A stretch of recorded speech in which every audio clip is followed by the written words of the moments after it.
How to scan a QR code on Alibaba. Hey everyone!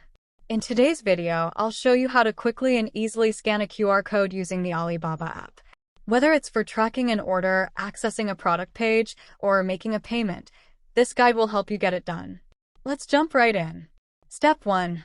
Open the Alibaba app. First, open the Alibaba app on your device. Once it's loaded, tap on My Alibaba, which you'll find at the bottom right corner of the screen. Step 2. Access the QR code scanner. At the top left corner of the My Alibaba page, you'll see an option for scanning QR codes.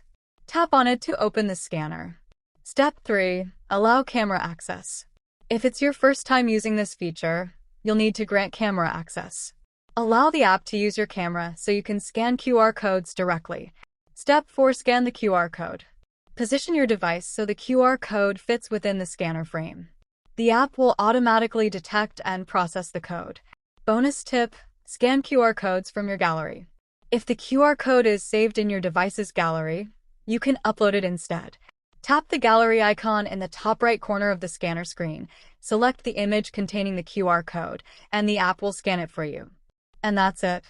You've successfully learned how to scan QR codes in Alibaba, making it even easier to access key features and information. If this video helped you, be sure to like it and subscribe to our channel for more quick and useful tutorials. Thanks for watching, and I'll see you in the next video.